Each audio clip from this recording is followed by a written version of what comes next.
message on TikTok. As you might know, I'm an author in my real life. Not that this is my fake life, but like, I just do this for fun. And so, I got a message from somebody whose name was Shay ASMR. And she messaged me on TikTok to inform me that she was reading one of my children's books to her ASMR audience live. And you guys, this artist has like almost 500,000 followers on TikTok. And she made the decision to read my very first book, my children's book, to her audience. And then we exchanged messages, and I'm gonna send her the rest of my books. It was like my two worlds crossing paths, and it was lovely.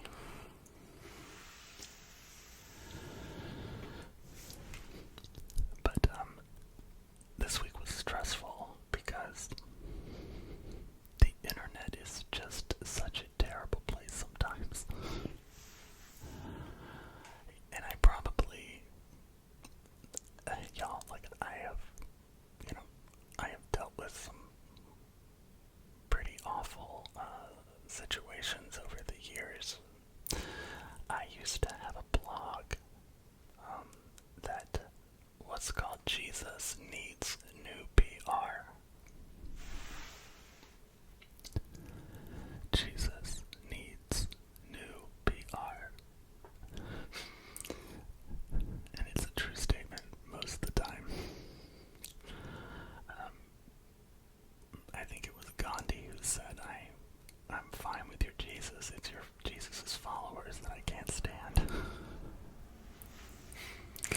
Anyway, so I have certainly had my moments when people have like attacked me or been fairly unkind, and there's a learning curve involved when you are experiencing that kind of,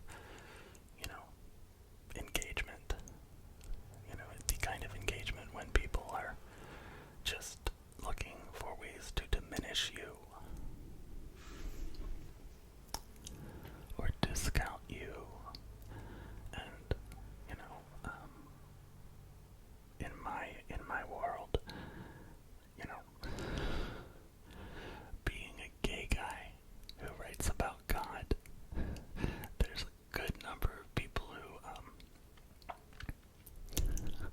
who would love to diminish me or discount me. But there seems to be a brand new thread of people who are they are conservative, and they claim to be faith-based, but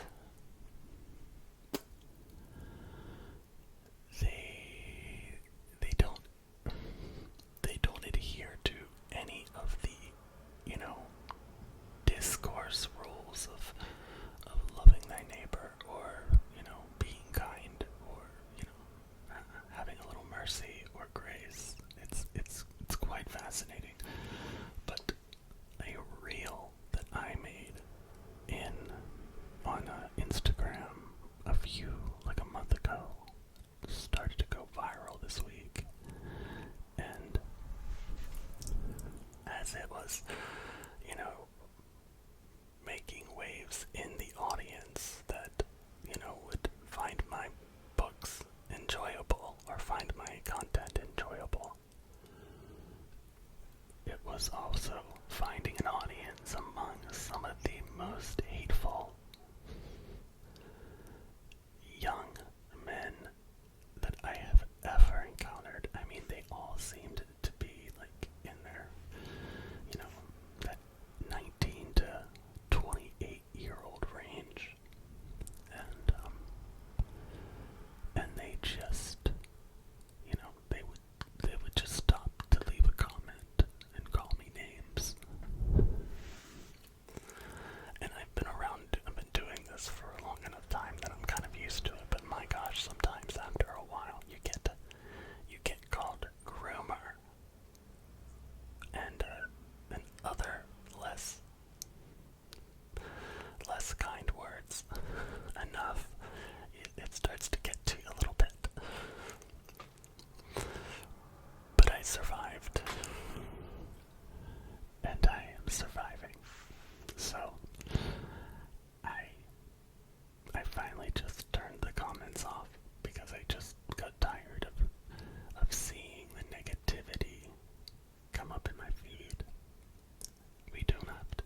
from my perspective.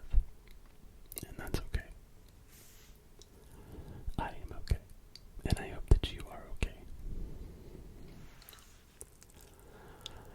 I got on here.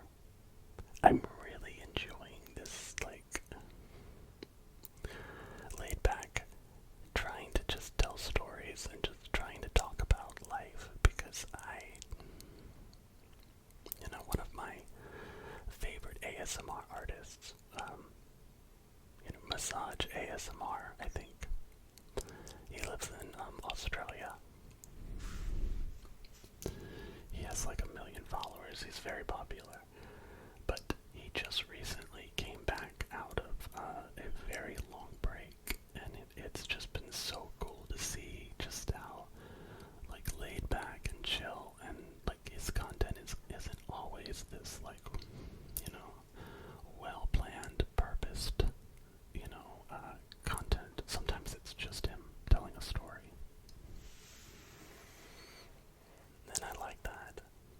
I think it's relaxing to just listen to somebody talk about everything and talk about nothing. And so here I am, talking about everything and talking about nothing.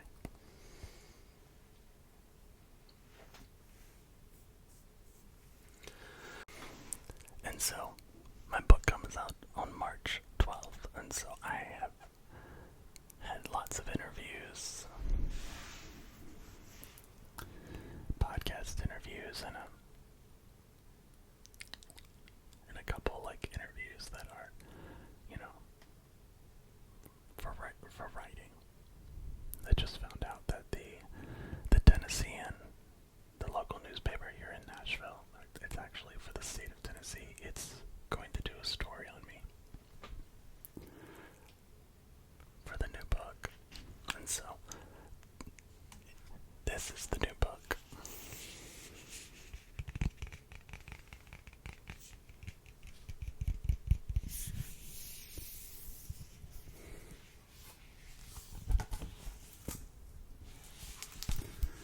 It's called You Will Always Belong. It's called You Will Always Belong.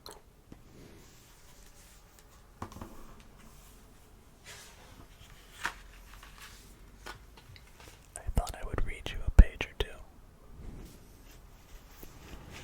I'm not allowed to read it, all of it. Not yet. Not before it comes out. It's against my publisher's rules.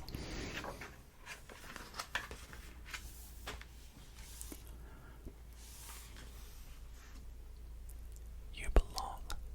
You do. That's always been true. You belong to yourself since you were tiny and new. On your very first day, when you breathed on your own,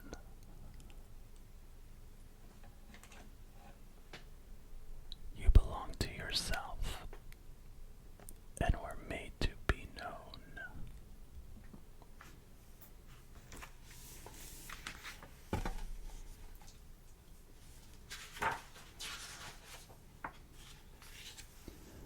You had value and meaning, and you were worthy of love. You are worthy of love. And the only unknown was who you would become. Because all that God saw when God designed you was beauty and purpose and everything true.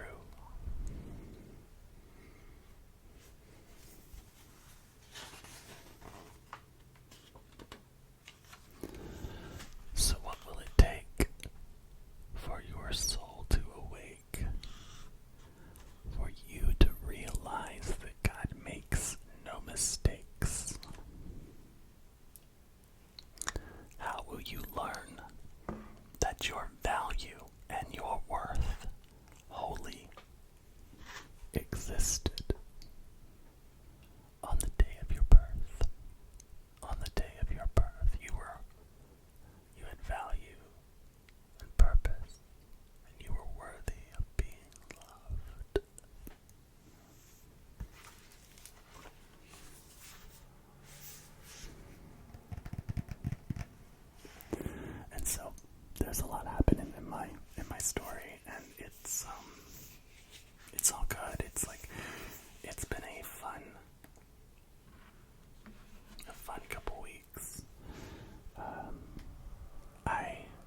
Nashville on March 16th at Parnassus Bookstore.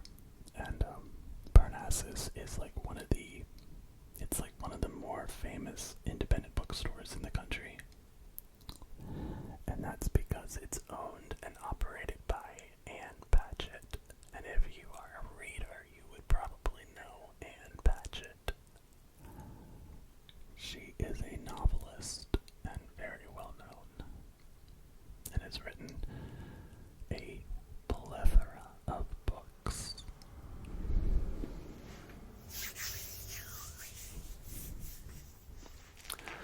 And so, this book about belonging,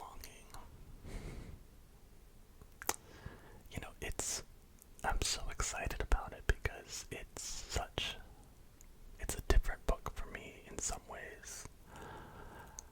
And I love the different in it because talking about belonging is such an empowering thing, and I don't think that we always understand it. I don't think that we always understand what it means to belong. I think we think of belonging as always being this, like, connecting with other people. But belonging starts within. You belong to yourself. And then, once you belong to yourself, when you realize that, when you wake up to that, the idea of belonging to other people becomes this path that we can take. At least that's what I think. And that's what some other people think, because, I didn't make that up. But you belong. I hope you know that. I hope you feel that. I hope you experience that today. I hope you experience that right now, that you really do have value, that you are worthy of being loved, you are worthy of being treated with kindness, you are worthy of being seen wholly as you are, your whole self. I hope you feel that. I hope you feel that deeply. Because when we learn our own belonging, when we realize it,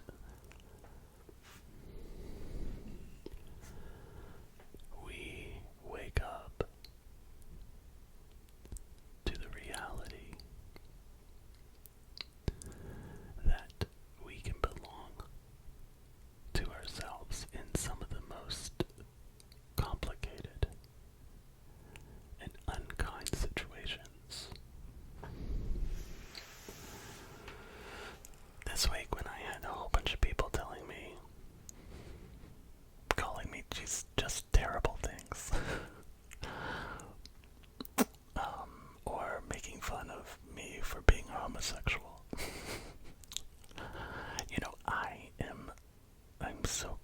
I've become so comfortable in my own skin that yes, it sometimes gets to me. Sometimes it is a thing that I want to just, lash out and just, use my gift of words to communicate exactly how I feel. And sometimes I do.